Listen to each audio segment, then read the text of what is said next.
In this video, we're going to take a quick look at the Generate Setup Sheets option from inside the BobCAM for Rhino CAM tree.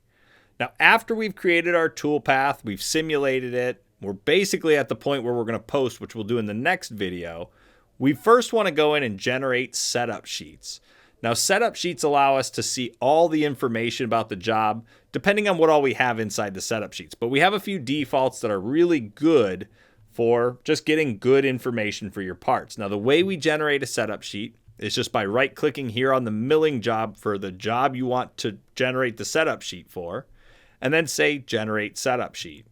Now, there's different types of setup sheets. We have a full setup sheet, which is the one I'll be using. It's the one I always use. But we also have some more simplified versions, little printer-friendly versions with the mill setup sheet and the mill setup sheet simple. We also have a mill tool list and a tool list simplified, so again, easier for printing. And then you also have some job options for wire EDM. So you have a wire setup sheet and a second wire setup sheet. So you can look at those, see if they got the information you want. Otherwise, I'm going to use the full setup sheet, and I'm going to hit OK. And we're just going to wait, and it's going to load inside of Internet Explorer.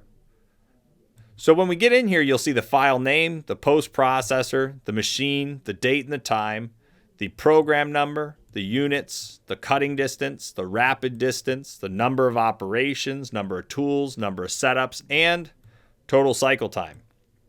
Right here's the location of where you'll find the NC file when you post it. And right here's an image of the file. So it actually takes a screenshot of whatever your active view is inside of Rhino and puts it in here. And then right down here we have our material, our stock information for the length, the width, and the height of the stock. And then down here we have a breakdown of every tool. So we have our 3-inch face mill. It shows us the protrusion length, shows us the flute length, shows us everything about that tool. All the way down we have all the tools defined. And then when we go a little bit further, we could see each operation. So operation 1 of 12 is going to take 9 minutes and 2 seconds. That's our advanced rough. It's running at 99 inches per minute. And the way we're figuring out these feeds and speeds, or the calculation for the cycle time, is we know the total distance that this is traveling, and we know how fast we're supposed to be cutting at. So we just do some math. We say 890 divided by 99, and that's going to give us how many inches per minute and everything we calculate. So it's 9 minutes to cut this. So you do want to make sure you're accurate, but also know that these cycle times can be off by a little bit because there's no acceleration or deceleration factored in. All your rapid moves are rapiding at whatever your rapid feed rate was. In my case, 1800 is my rapid feed rate. So we only have 225 total inches of rapid on here. I'm not even adding 1 minute of time spent rapiding to this job. So there's a lot that we got to factor in. You know, take it with a grain of salt, add a couple minutes to any job that you're going to be running, or get your feed rates dialed in perfectly to where they're going to run and adjust. But this will give us our cycle times, just basic math. And there it is, each breakdown of every toolpath. So it's all set up just fine. Now, to save this, the easiest way I've found is either print it out or print it to a PDF. Now, if you're using Windows 10, that's as simple as right-clicking and going down to the print option here.